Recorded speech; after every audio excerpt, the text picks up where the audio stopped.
We anticipate this webinar will provide you with the knowledge that you need to complete a successful proposal. The trainings designed for you, for your attention, participation, questions, and ideas will hopefully make this training a valuable tool throughout this session. We look forward to reviewing your projects as they are submitted and how they'll impact the health status of the people in Broward, Miami-Dade, and Monroe counties.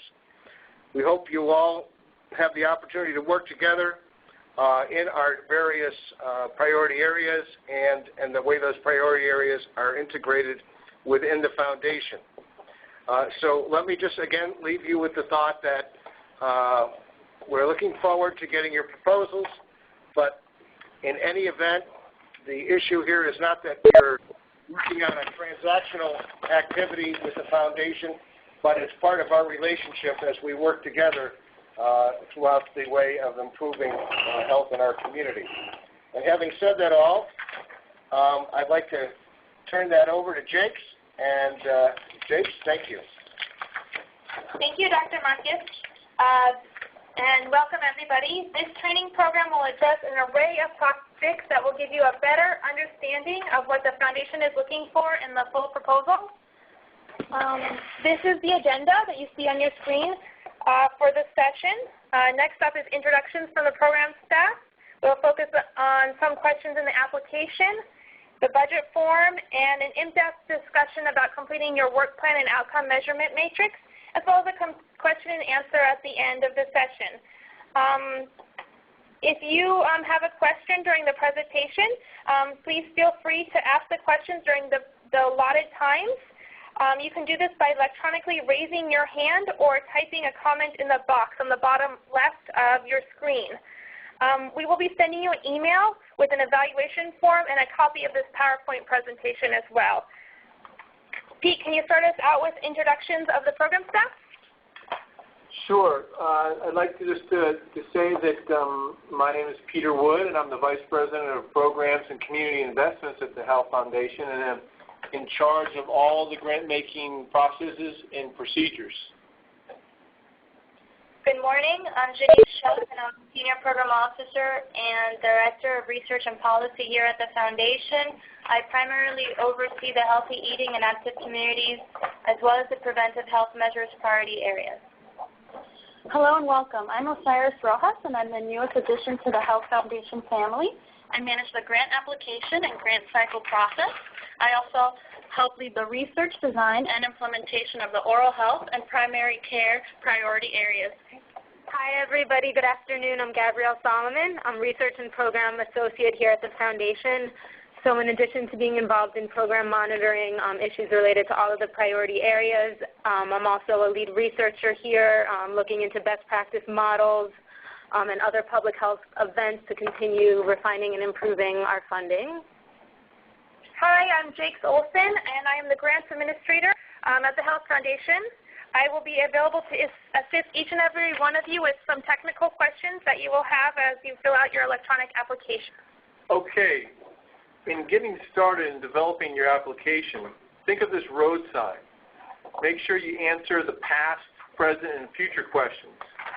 Where are you now? Where will you be during the project? And where will you be after the project ends? The organization and needs section describes where things are now. The work plan and approach section describe where things will be during the project. And the sustainability section describes where things will be at the end and beyond the project period. We encourage you to keep in mind this road sign during the application development process, and when you enter on the online proposal. And speaking of the online proposal, Jakes? Yep. When you're accessing your full proposal application, everybody needs to submit their application through our online system. All applicants should have received an email from us inviting you to submit a full proposal application. In this email, we provided you a link to access your application. Please sign in with the email and password you used on your preliminary proposal application. If you've forgotten your password, please click on the Forgot Password link. It's showing on the screen right there. And you will be sent an automatic email to your account. If you're having problems accessing your account and opening the full proposal application, you can let me know and I can help you later.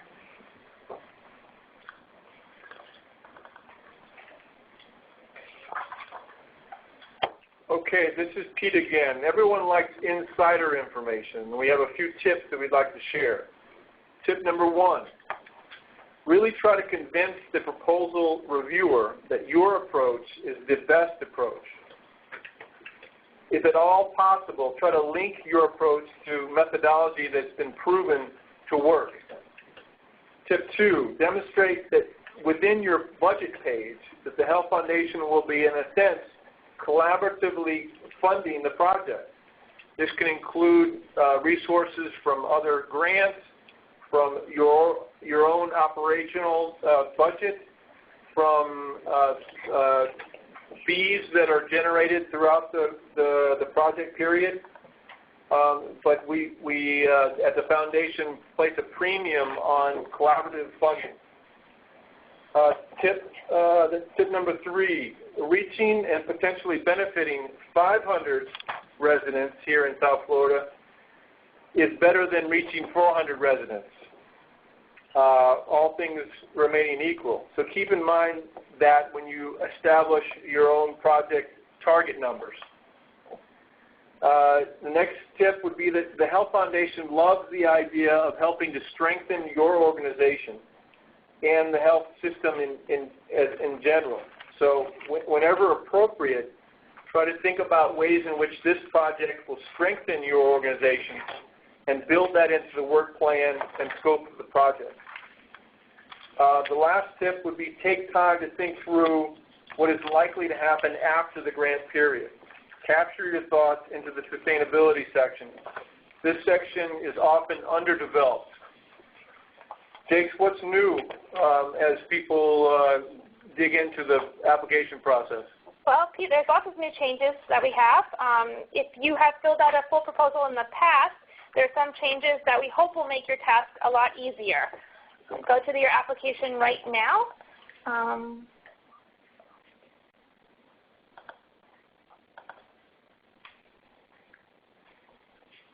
So the application looks a little bit more streamlined now, we hope. The system now allows spell check. So right here, there's a little spell check check mark that you can click on at the corner of the response. And also there's a word count here, and this is also very useful because then you know where you are and how many words that you have left. There's something going on. There's an error that would occur if you are cutting and pasting from an outside document. So if possible, please type your response in this body of the response here. Please remember to label all your attachments with your organization name and the attachment name. Previously, applicants could only upload on the attachment page. This page up here that says 6 attachments. In this new streamlined application, you are able to upload your attachments in the work plan and outcome measurement matrix page and also the budget page. There's a place for you to upload your budget form. Okay. Thanks, Jake, for letting us know the new changes to the application to make it easier. So now let's get started at looking at the application. The first section of the application will ask you organizational information and project background, as you can see on your screen. The organization's mission, history, goals, and objectives question is expected to be brief. In regards to the mission, the Health Foundation will be looking at your response and determining if the mission statement of the organization is consistent with the vision and goals of your proposed project. The application will also ask you to identify a primary contact person. The primary contact person for the project that you select will be our go-to person for any questions that we might have with your proposal. All of our correspondence will be directed through that person, and we'll be reaching out to that person to set up our site visit and coordinate any grant-related issues. The application also asks that you note the length of the project. Please enter the length of the project in whole months and not by number of years.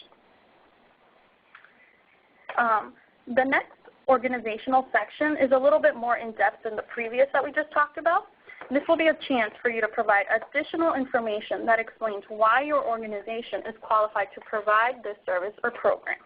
And as Pete told you, one of the keys to success of a proposal is clarifying and specifying where things are now and where they will be at the end of the project.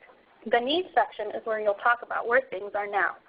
In the needs section, please provide baseline specifics related to your target population, the setting, and your geographic area, as well as others. Where local data is available to describe the current state of affairs, please use. Good sources of local data are the websites for your regional health planning councils, and for those organizations that reside in Miami-Dade, the Miami Matters website is a good tool. For an organizational capacity building grant, provide a description of the organization and the system need and or its current state. Additionally, make sure that the needs section is project-based.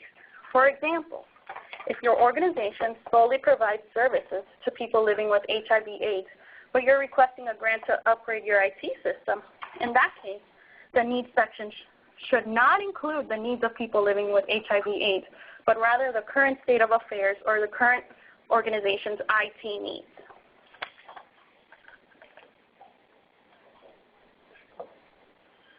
Okay, we're going to talk a little bit about the approach section of the proposal. And the approach section essentially asks for 3 separate questions. The first question is to describe your model. And no matter how simple, no matter how straightforward you think your project may be, there's always more than one way of approaching any given project. And this is the opportunity that you have to, 1, describe your approach clearly and specifically. 2, show that you've looked into alternative approaches and you want to be able to summarize your investigation of alternative approaches, the pros and cons. And then in the last section of this approach section, you want to be able to provide the rationale of why the selected approach is the best approach, why it's the most efficacious, why it's the most cost-effective, for example. So this is a very important section of the proposal, and we encourage you to really take the time and effort to fully develop it.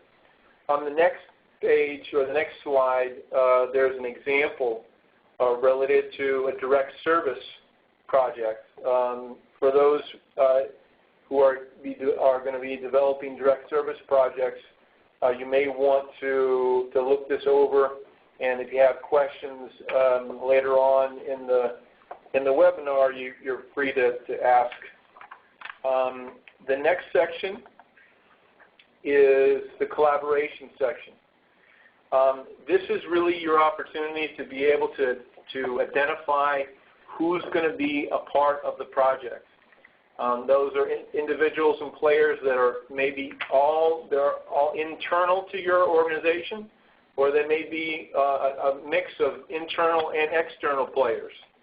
But the idea is, 1, to clearly identify who those players are. Second is to identify what role they'll be playing within the project. And lastly, what procedures or policies or protocols are going to be put in place to ensure that everyone is going to be fully engaged in the project and working off the same sheet of music. Many times projects are initiating a new set of activities, and it takes a while for new players to get on board, and this is your opportunity to think through what's going to be needed to get them on board very quickly, so that the project can move forward smoothly. So the next section is the evaluation. In this section of your proposal, you will be focusing on identifying the appropriate outcome indicators of success along with the measurement tools to be used. It also asks you to describe plans for data collection, staff responsible, potential challenges. For example, maybe you're working with children under the age of 10, and this might impact the type of surveys or data collection process that are going to be implemented. Or you might be working in a school or within the school, and you might have to go through an approval process that may impact your timeline. We want to, for you to think through what some of those challenges might be. It goes without saying that evaluation is a very important component of your proposal. This is how you find out whether your proposed project is having the intended impact. One of the things to keep in mind is that evaluation should be a part of your project from the start. If using an outside evaluator, make sure to look for one that has experience in projects similar to yours, both in scope and content. This outside evaluator may have a large or small role, from a simple consultation to a deep involvement in the project. Make sure to describe the role in the evaluation section. It is important to note that Health Foundation contracts with a local evaluation firm to evaluate some of its healthy eating active communities, and also with another evaluator for the primary care related projects, and therefore will provide selected grantees with further refinement of outcome objectives and measurement tools. In other words, unless a program staff person has advised you otherwise or advises you otherwise, applicants within these two priority areas will have access to Health Foundation contracted evaluators who will conduct the data analysis, and in some cases also the data collection. Applicants will need to identify staff responsible within their own organization for data collection related activities if appropriate or needed, and may also include related costs in the budget. An important resource for applicants within the Healthy Eating Active Communities priority area is on our website, in which you will find, specifically for individual level outcomes, a list of what we refer to as valid and reliable measurement tools. We encourage all applicants, regardless of whether they have access to or not, to contracted evaluators to do their best in thinking through what mechanisms will be put in place to track progress and identify tools to measure the outcomes.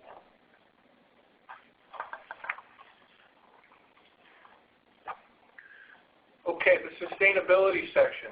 This is a critically important section that we've already referred to, because this enables you to describe and explain what will happen after the end of the grant period. Keep in mind that the foundation is not likely to fund, no matter how great your project is, your project over and over again. It's possible that continued funding may be approved, but I think it's important for you to think through what will happen into the future after your grant period, and not necessarily anticipate continued Health Foundation funding.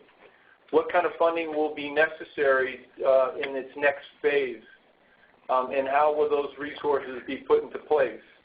Are there ways for the project to be replicated in other parts of your organization or within other organizations within the region? Can the core elements of your project be integrated into the organization so that it can be sustained from one year to the next? These are all critically important questions that you have the opportunity to address in this particular section. Public policy may also bear on the sustainability of your project. Recognizing that creating policy change can have a more systemic and long-lasting impact, the Health Foundation created a Public Policy and Communications Committee in 2006, dedicated to identifying policy solutions that would advance the work of our grant-making program.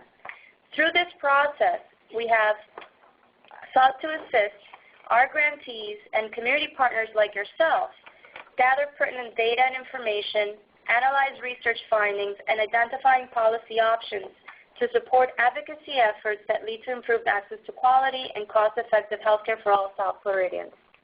We wanted to provide the opportunity for all applicants to inform our policy agenda, and hence we incorporated in this section in the application two major questions. Are there current policies that inhibit your work, or are there policies that would enhance your work?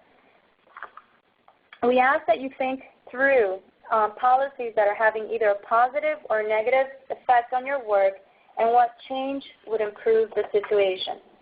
We systematically review on an annual basis policy issues brought forth by community partners and do all we can to make sure we are kept abreast of what is impacting your work so that we can partner towards making important changes that will lead to better outcomes for our community.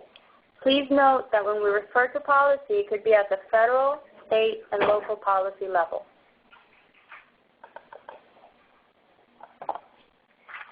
Can everybody take out their budget form that they printed before the meeting? We will be showing you the form on our screen as well. So that's right now. The proposal budget form is a required document for submission of the full proposal. The budget form can be found on our website under Grant Resources Applicants. The first tab here is either the master budget, if it's a multi-year grant, or the entire budget for a one-year grant.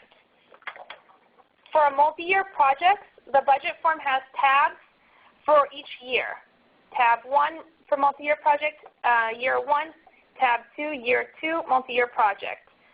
We require that multi-year grants break down their budget by year in each tab, in addition to providing this master budget, which totals all project costs for the duration of the grant.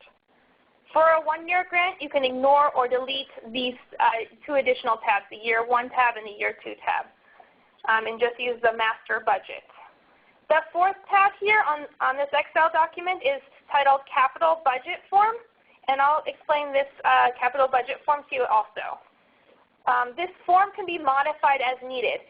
You can, as it is an Excel spreadsheet, you can add lines or you can delete lines, insert lines as needed.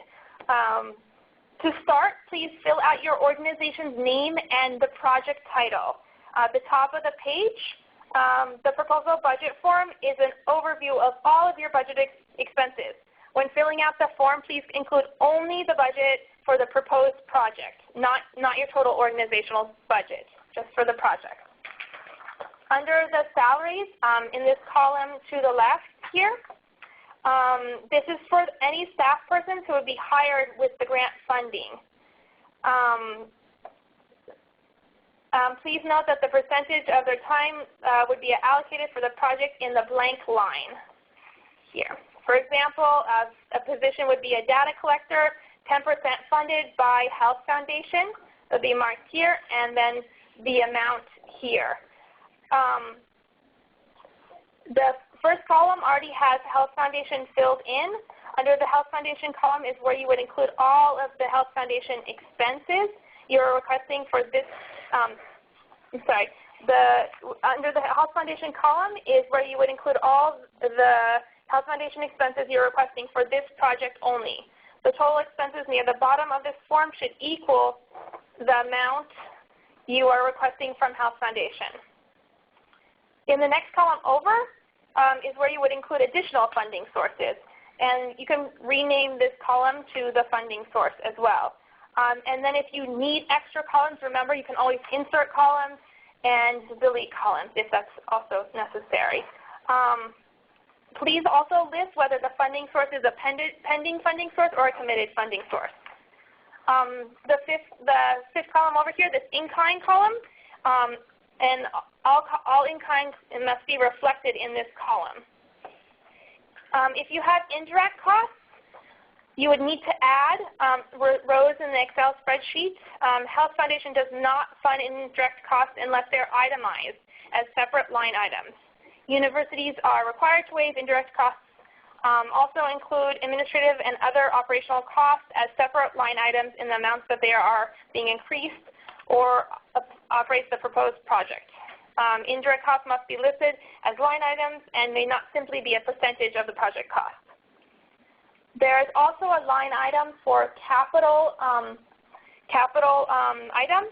If your organization has capital expenditures over 500, include the total amount in the line item, and also detail these expenditures on this other tab over here, the capital budget form tab that we'll talk about.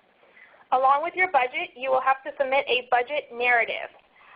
This is an explanation of your budget, which must include elaboration on each line item. For example, if you're hiring a program manager, you would describe their roles and responsibilities. In describing these items, keep in mind that you are only describing the roles and the responsibilities for this particular project, not the entire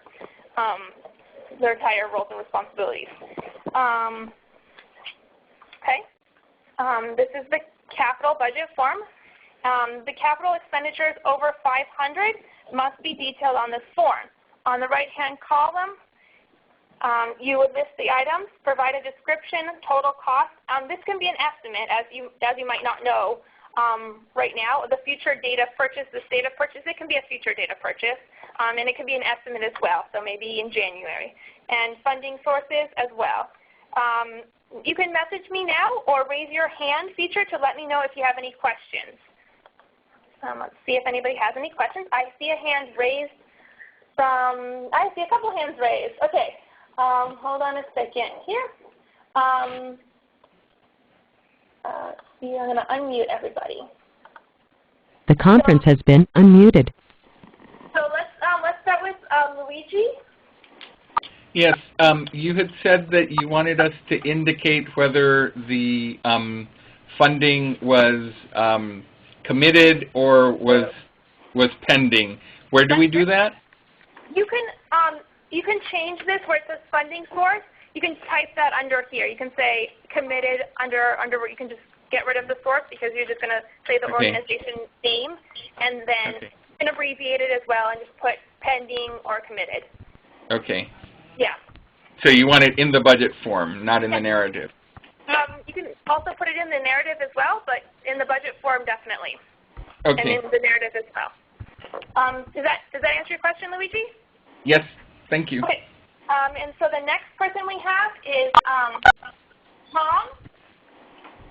Yes. Hi. Even if, to me, it seems like if you're applying for a one-year grant, showing funding in years 2 and 3 helps demonstrate sustainability. And you said if it's a one-year grant, which I assume most of us are, we don't need to complete years 2 and 3. That is correct. That is correct, because you're just filling out the budget form for this project only. I know, but showing that we've already got funding up in years 2 and 3 to me helps demonstrate sustainability. So I'm saying, can we do that even though we're not required to? You can. There's on the proposal. Please fill that in under the sustainability section. Yes. Yeah. Make sure you note your sustainability in that section. Okay. Does that answer your question? Yes. Okay. Great. We have one more question, I think, from Christine. Hello. Hi. I have a question. When we originally submitted our pre-proposal, we had submitted it to be a 2-year grant. But then when we got the invitation, the amount that we were told to apply for wasn't enough for us to make it a 2-year grant. Can we go, because the amount was lower, can we now submit it as a 1-year grant, or do we still have to stick to the 2 years since that's what the amount we pre-proposed? Can you remind me of what project, what's your project title and your name of your organization? It's the Minority Health Initiative from Empower You. We were going to do diabetes, hypertension, and cholesterol testing in conjunction with HIV testing. We were expanding our HIV testing initiative to include other health issues that affect the Black community. Christine, can we get back to you after? Sure. Yes, because it sounds like for your organization. So we'll get back to you after the webinar. Not a problem. Do you want to email me to remind me, or we'll make sure we write your name down as well? Okay? Okay. I think that's all. Those are all the hands that are raised, I think.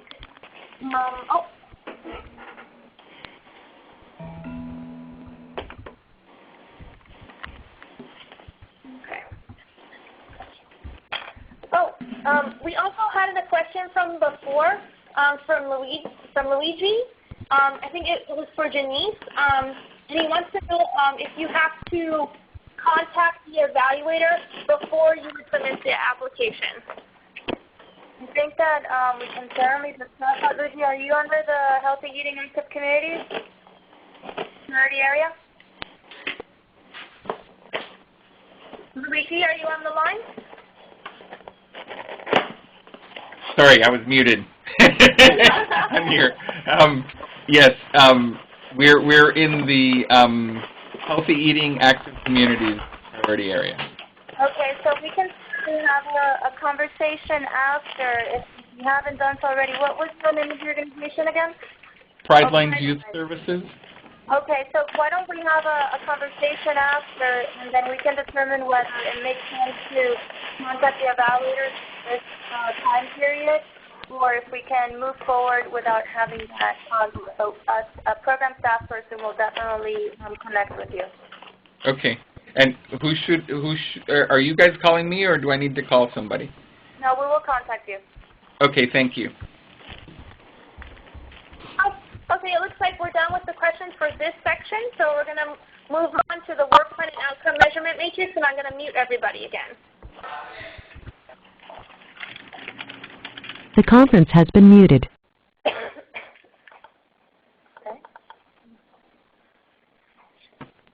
Okay, hi everybody, this is Gabrielle speaking.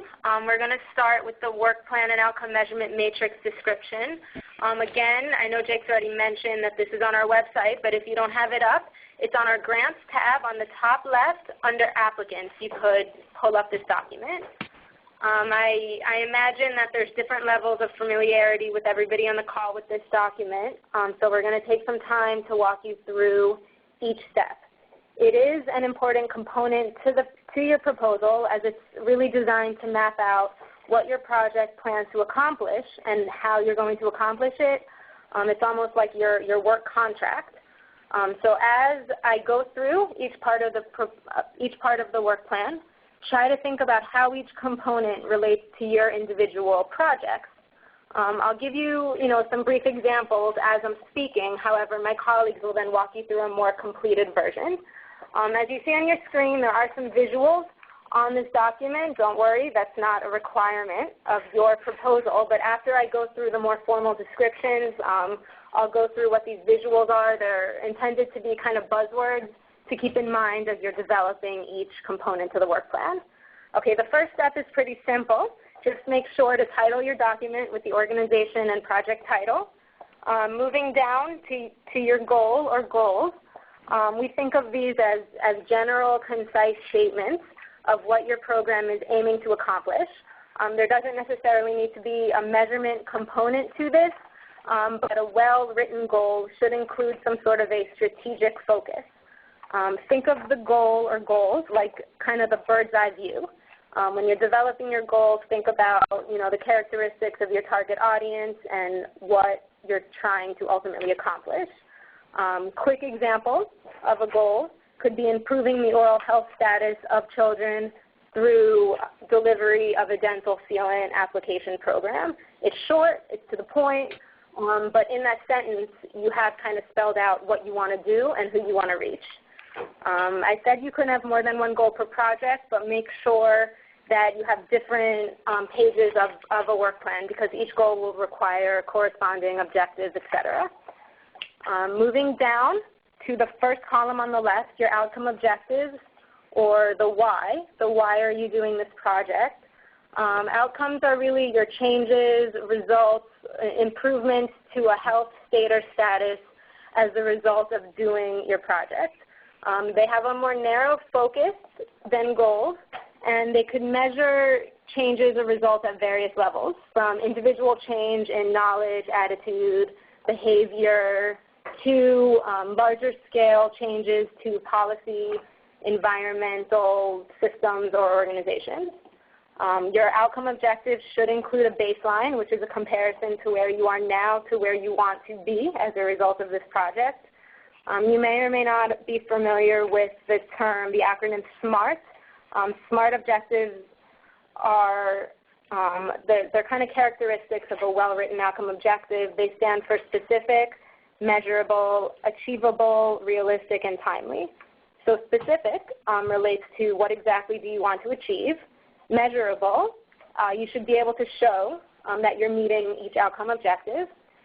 Achievable and realistic are pretty interchangeable, I think. It's really related to can you say what you're going to do with the resources available. And then timely is by when do you plan to meet each objective. Outcome measures, the next column, are indicators or evidence used to measure progress for your outcome objectives, demonstrating that it has been achieved using valid, reliable sources. You can also describe outcome measures as specific data items that are tracked to measure how well a program is achieving an outcome. For each outcome objective, as you have written on your work plan, you need to explain how it will be measured, specify an indicator and or tool, include responsible party and time frame. Now, on our website, within each priority area, you can get into kind of some specific outcome objectives and global outcome indicators for each priority area. But just to give you, a very quick example, an oral health project might be looking to, increase access, efficiency, or provision of certain dental services. A preventive health measures program might be looking at knowledge, attitudes, beliefs as related to screening behaviors or increasing compliance with certain screening rates themselves. A primary care project might be looking at increasing the number of encounters, visits, unduplicated patients seen in a certain clinical setting, or you might also be looking to improve various clinical indicators. Projects within the Healthy Eating Active Communities priority area may also be looking to improve individual level knowledge, attitudes, beliefs in nutrition or physical activity behaviors, and then larger scale environmental policy changes within a certain setting. The next column is your process objective column, or the what, which is what are you going to do? What is the output or the volume of work to be accomplished that will create or facilitate change, which change is your outcome objective. You can have multiple process objectives for each corresponding outcome. They should be quantifiable and thought of in the context of provision of services, whether it's provision of education, provision of screening, in provision, implementation of a certain program. The activities are kind of the daily, day-to-day steps that are taken to meet each process objective. They should be well-defined with assignments, timelines, and logically linked to meeting one or more process objectives, as I said. So that quick run-through should kind of help you think through how your project will be implemented from results all the way down to those day-to-day steps. I mentioned that we did have some of these visuals on your documents. Starting with the outcome objectives, we thought that a baseball field and that baseline would kind of be a reminder that you need to include baselines, and a change purse because you're trying to affect change, and that's where you're marking it in this column. The outcome measurement column, we thought this Sherlock Holmes-esque detective would kind of help you remember that you're collecting indicators or evidence. He's using a ruler because you need to provide specific measures. You need to find proof that your outcome objectives will be measurable. And there's a toolbox in case you need to specify tools. And he's keeping an eye on the clock since you need to include the responsible party and time frames. With regards to visuals for process objectives, we have a dart in the center of one of those dartboards to remember what you're trying to accomplish to create change. You're planting seeds to meet your objectives, such as expanding the scope of a clinic, conducting a training, implementing a program, or doing a screening, like I said. And the activities are those organized to-do lists to keep you on track, make sure that you're not past due, and show you the timeline. Now, before we get into some of those completed examples of work plans, we wanted to stop for some questions at this point. I'm going to unmute everybody. The conference has been unmuted.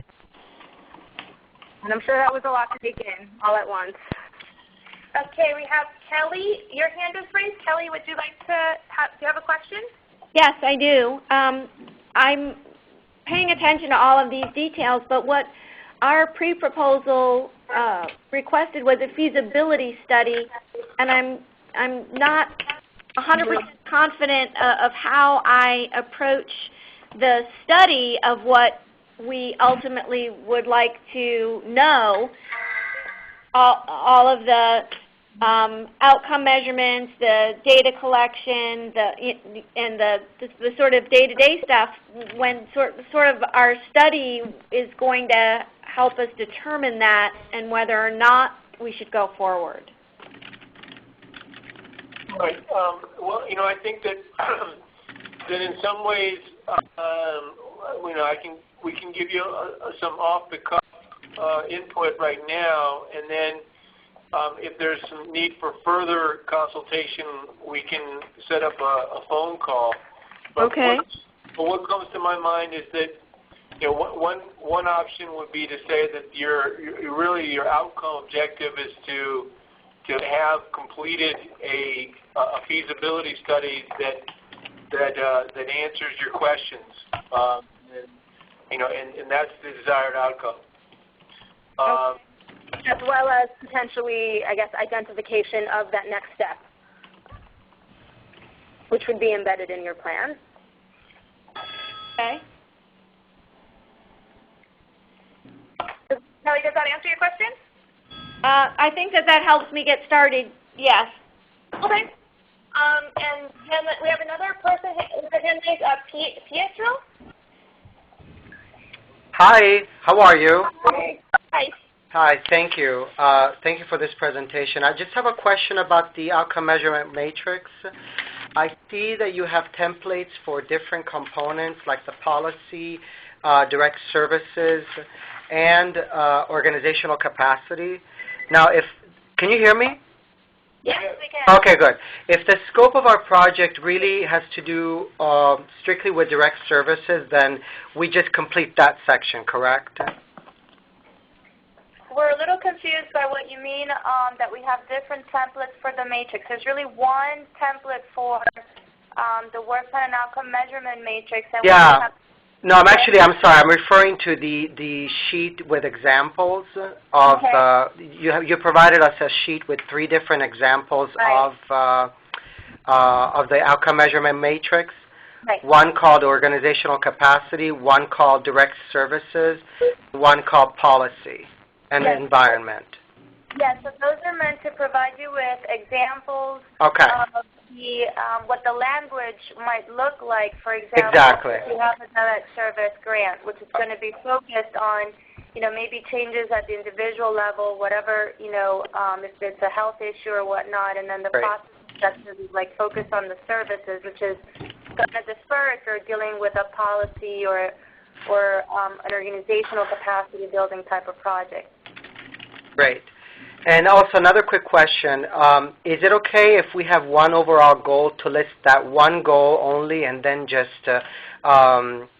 articulate all the outcome objectives under that one goal as opposed to listing multiple goals? Yes, that is totally fine. I mean, I think that that's okay as long as the outcome objectives fit within that goal. Absolutely. Okay. Thank you. You're welcome. Thank you very much. And we have also Vicki. Vicki, do you have a question? Yes, hello. I have a question. Under the outcome objective, if your organization is not proposing to increase the number of individuals that are being served, we definitely provide baselines underneath the outcome objective, but we don't necessarily want that outcome to document an increase in service, but more a maintenance of service. How is that appropriate? Yeah, I mean, I think that one outcome might be to maintain, X level of services, and that can be framed in a lot of different ways, but maintenance is okay. Perfect. All right, thank you very much. Thank you, Vicki. We have one last question here. Christine? Hi, my question is this. If our proposed project is to expand services to another area of Miami-Dade and to open a new facility, in the course of the year we're going to open this facility and start serving people. Should our our outcome objectives be separated into one goal of opening the facility and the second goal of starting to serve the people, or should it be just one overarching goal and then separated? I mean, if it's kind of twofold, so I was wondering if I should focus all the outcomes and objectives on just the opening of the facility or both. I think that what comes to mind is that there's no absolute right way or wrong way of doing this. And I think that it sounds reasonable to us to frame this all under one goal. Okay. But it may be appropriate to frame it under two goals. So I think that you may want to do a little pros and cons and lay them out in different ways and figure out which one is easier for someone that's not familiar with your project to understand and to follow. Okay. All right. Thank you. Okay, that's great. This looks like that's the end of the questions here. Cyrus, can you provide us an example of a direct service example? Sure. Thanks, Gabby, for that great example. The following is an example of a work plan and outcome measurement matrix for a direct service grant. In this example for the organization Dentists R Us, the goal of the project is to expand the capacity of the clinic to provide oral health care to underserved populations. This is a broad description of what they want to accomplish, but doesn't include any specific measurements. The goal is clearly stated and realistic, given the scope of the problem and the needs and the characteristics of the target population. Next, we move on to the objectives of Dentists R Us. Both outcome objectives describe the needs that Dentists R Us want to see occur. The outcome objectives broke down the goal to the next level to show what they want to accomplish. It also includes a baseline. For example, one outcome objective states that they want to increase the number of dental encounters by 20%. The change is an increase in dental encounters, which you want to increase by 20%. The 20% is that measurable change that we're talking about. And they provided a baseline of 400. This answers the question why Dentists R Us want to do the program, because they want to increase encounters and decrease the clinic's no-show rate. Next are outcome objectives, which show how the project will be measured. Outcome measurements need to be specific measures and their benchmarks used as evidence that the outcome objectives have actually been achieved. Indicate the data source for each outcome objective, like Gabby mentioned. For each outcome objective, you can follow these points as your checklist. You need to explain how the outcome objective will be measured, which is why we showed you the ruler. You need to specify an indicator. If applicable, you also need to specify a tool and also include the responsible party and time frame. Outcome measurements indicators are specified for each stated outcome objective. Indicators are valid and reliable measures of outcome objectives. Tests and measures are obtainable and are appropriate for your given target population. A plan of analysis of indicator data is described in the evaluation center, including the use of an outside consultation. And as you can see in this example, the outcome measures are the number of dental encounters and visits seen at the clinic for one of the outcome measurements. Next are process objectives. Process objectives are what the program intends to accomplish in order to create or facilitate change. And by that we mean how would you get to the outcome objective. You can state one or more measurable, appropriate, and logical process objectives for each outcome objective. The process objectives for this example are to expand by one operatory, hire one dentist, and institute a no-show clinic. And I think it's really clear in this example how if you expand the clinic by one operatory and hire a dentist, how that will get you to an increased encounters. And so I think that there's a clear connection here between the process objective and the outcome objective. Lastly are the project activities. Activities are well-defined tasks and actions with assignments, timelines that you undertake in pursuit of the process objective. This helps you keep organized as you go through the project, and it's almost like a checklist for yourself. These stated activities are logically linked to the accomplishment of one or more process objectives.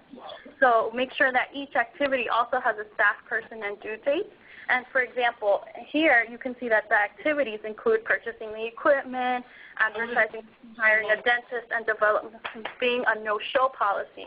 And as you can see, we have, for example, developing a no-show policy, but I put more specific steps, which might be, well, you're going to come up with a draft, you're going to seek approval, and then you're going to implement it. So you can be as specific as possible, and I think that will help you organizing yourself in the process of your proposal. The conference has been muted. And I think Janice and Pete are going to also show you another example, and this one will be particularly pertinent to some of the HEAC applicants. Thank you, Osiris. Pete, I thought it might be helpful to walk through a work plan example. I think that sounds good. Why don't we take a look at an example that may need some improvement and then show how it can be strengthened. All right. So here's a goal that could use some improvement. It says children at our sites will be more active. Goals are broad definitions of what an organization wants to accomplish, but this one seems too broad. How could the goal on the slide be improved upon? Well, it can be improved by adding a little more information about the population being served, for example, and being more specific about where the program will be conducted or the setting.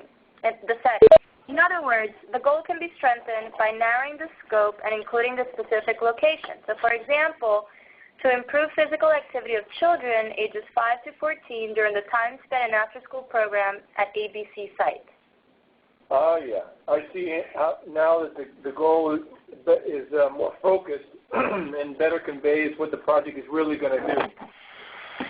Let's now look at some outcome objectives that seem to also need improvement.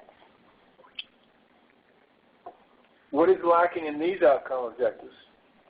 Well, Gabby mentioned SMART objectives. I think strong outcome objectives need to be clear and measurable and state the change that the organization wants to occur. There needs to be a baseline when available as well. The outcome objectives should ask why the organization wants to do this project, the why. You also need to list each outcome objective individually. In looking at this, it seems that they have an education component, which means they probably want to increase knowledge, so that's one change. They also seem to want to increase the physical activity levels of the children. And lastly, it looks as if they want to work on an organizational level change. How about these instead? Yeah, I see now that the outcome objectives listed are narrower than the goal. That is right. Let's now look at the outcome measurement column. So it seems that they want to develop their own tests to measure knowledge and physical activity. They also fail to state who will do this. I wonder if they were able to visit our website resource on evaluation tools, which would have helped them identify a specific tool. How would you frame or develop these differently? Well, this column should tell us how each outcome objective will be broken down to a specific unit of measurement and what tools will be used. This section specifies where the information or data source will come from. The responsible party for the measurement process and time frame are also noted. So as you can see, now we have measurement indicators for each of the outcome objectives. Yes, I can see now that this improved version identifies the measurement tool, the tracking process, the staff responsible within a specific time frame. It also directly links to each of the outcome objectives. What about process objectives, the process objective column? Process objectives need to show exactly what the program intends to accomplish in order to create or facilitate the change. Yes. In the example shown, the major issue is that they only state that they will implement a program. We don't know frequency and duration or the name. And they state that they will train teachers, but we also don't know how many or how many times. I also don't see a process for making the organizational level change. Why don't you go ahead and show a stronger set of process objectives? All right.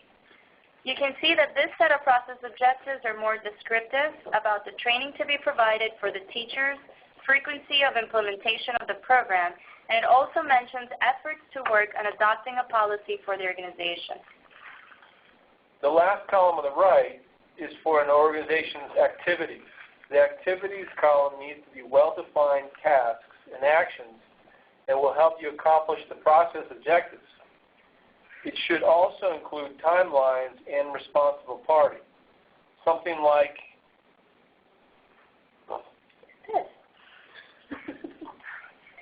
Yes, here you can see that activities lead directly to the accomplishing of the process objective. You can also see that each of the activities has a designated staff person and a due date. It's like a real detailed to-do list. Are there any questions?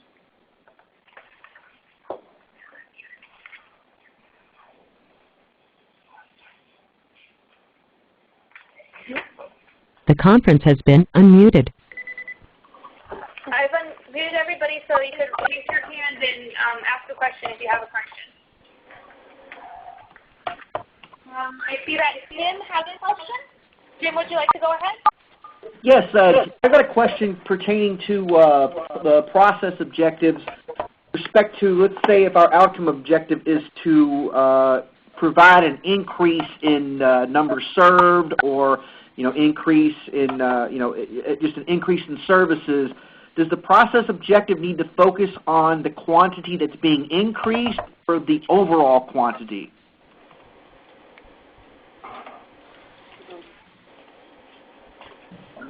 I think what comes to mind is I think you have to do the overall.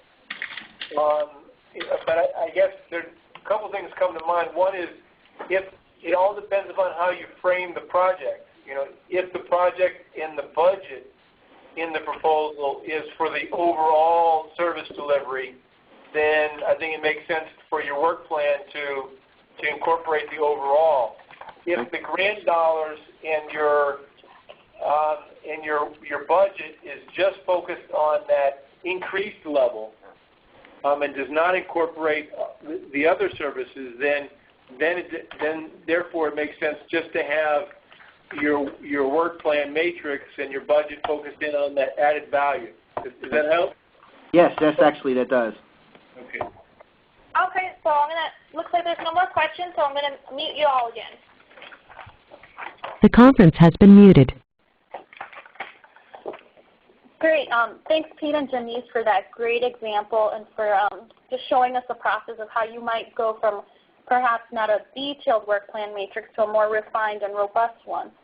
So next, what we want to explain to you is just some of the attachments that are part of the application.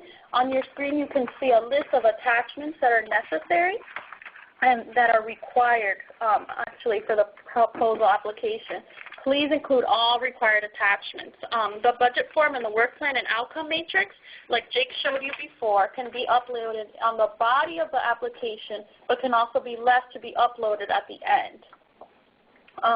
Additionally, we need you to include a list of your organization's board of directors, letters of support, 501c3 IRS determination letter, and it is also required that you include your IRS tax form 990 for the last 2 fiscal years and audited financial statements for the last 2 years as well. And please label all attachments with your organization name and with the attachment name so it makes it easier for us to read internally. Does anyone have any questions? Okay. So if there are no questions, Pete, can you give us some of the keys to success that someone could use when crafting an application? Sure. One key to success, I think, is to take the time to sit down with someone who has not been involved in the proposal development process and to explain to them what the project is about. Because I think it's terribly important for you to frame the project in a way that's easily understandable for people who are not familiar with your organization or with your project.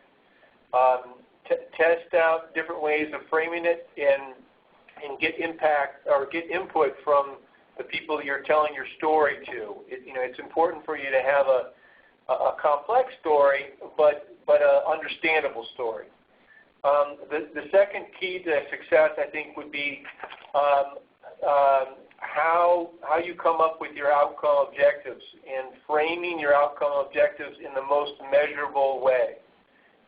There are a lot of different ways of framing objectives. That we have some resources on the website, and staff can also provide you with some input. But in many cases, the difference between a strong proposal and one that's not so strong is capturing that outcome objective, that change that will take place. I would really encourage people to take the time and effort to try to get that as right as possible. And then the last key to success is trying to strike the right balance between over-promising and under-promising. This is something that is difficult, I admit, to striking the right balance, but I think it's important for the reviewer of the proposal not to form the conclusion that you're not stretching yourself, but at the same time you want to stay within reason. Osiris? Thanks, Pete, for letting our applicants know some of the keys to a successful application. And aside from the keys to success, I'm sure you all are wondering what happens to your application after we get it. Like, what's the timeline? Well, first, our program staff reviews your proposal individually, and following that, one or two outside reviewers also review your application, and these outside reviewers are experts in their respective field. And what we try to do is that we try to match your proposal to outside reviewers whose expertise matches your project. Following the outside reviews, we will do a site visit, and after site visits, your proposal will be evaluated by a grant committee here that's composed of staff and some of our board members. The committee then makes a recommendation after speaking about your proposal and makes that recommendation to the full board, and then the full board votes on the proposal. For your reference, the grant cycle timeline is also available online, but briefly, the full proposals will be due September 23rd at 3 p.m. Please have all materials submitted through our electronic online application system. Additionally, site visits will occur October 17th through November 2nd, and funding announcements will be made December 9th, right before the new year. Pete? I think we're about at the presentation where we're dealing with questions and answers.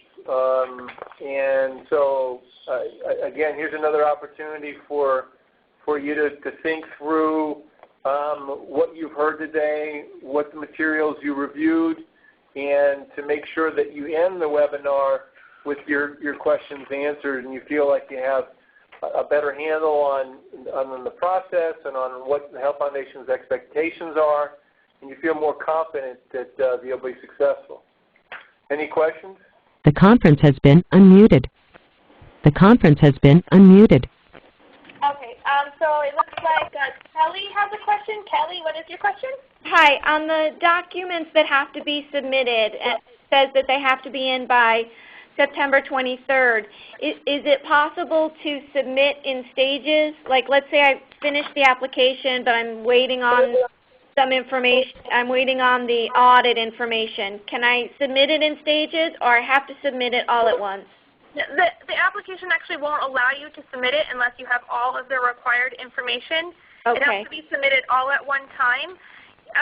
What we're looking for is your most current information. So if you don't have it, it's not your most current. Okay.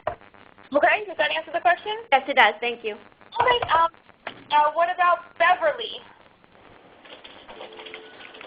Wanted to ask if this presentation that you've just gone over the slides, if that's going to be available after the conference. Yes, we are going to send it to you. Okay, thank you. Yep. And then it looks like Tim. Yes, we've already looked ahead at the application, and in the priority outcomes area, where you have the check down list of outcomes for each priority area, there's several listed. We have several that apply to our project. My question is, which one of those would we select, or is that something that you would select? I think that list is meant to, again, serve as a guide, and it's not meant to be an exhaustive list of potential outcomes. Okay. There will always be an opportunity after, during the negotiation process of the grant award agreement to revisit the work plan matrix and determine whether there be other additional outcome objectives that might be added. But, that is to serve as a guide, those resources. Okay. So we don't have to consider one particular one at this time? No, the one that most appropriately aligns with the, conference and scope and purpose of the project. But no, there's no particular, selection. Awards. Wonderful. And please include those ones also in your work plan and outcome measurement matrix that you chose. Thanks. Does that answer your question, Tim? Yes. Okay. We have Christine again. Christine?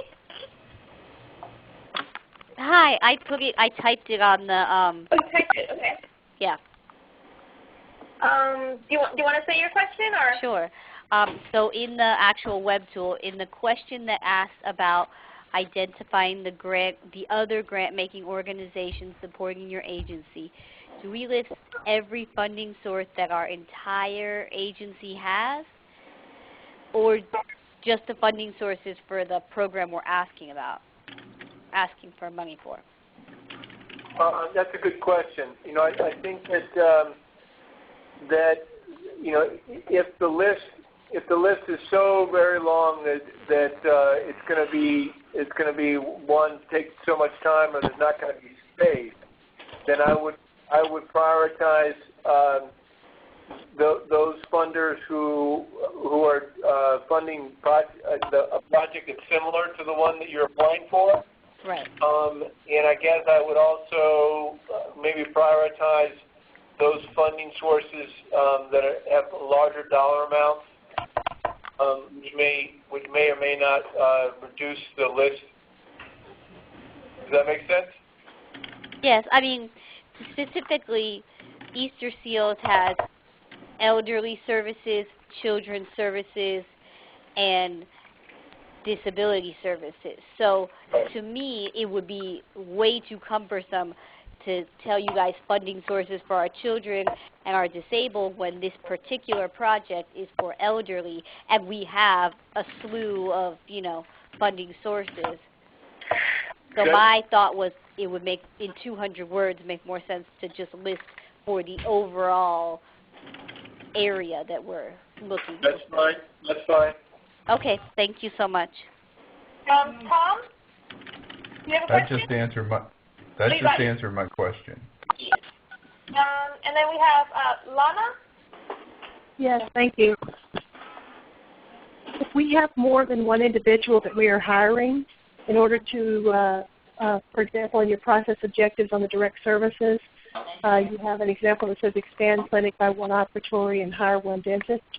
If we're hiring like 2 or 3 different people, do we need to put them under separate objectives, or is it okay to go ahead and combine them into one objective?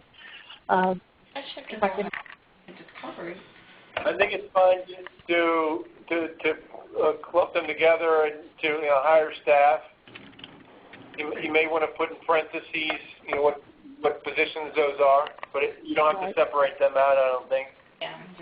Okay. Yeah, one other question. We're implementing a best practice program that will require us to hire these additional staff to implement it. It's the question of is it the chicken or the egg comes first? As far as our objectives, should we go ahead and talk about the best practice that we're implementing first, and then indicate once we implement that best practice, we'll have need of this staff to expand it? Can you say the question again? It didn't come in very clear. Oh, I'm sorry. Yeah, it's cutting off a little bit. When we have a best practice that we're implementing that necessitates hiring these extra staff people to execute that, so should we deal first with the objective of adding this best practice as our capacity building, and then indicate the next objective is we're hiring the staff to staff it?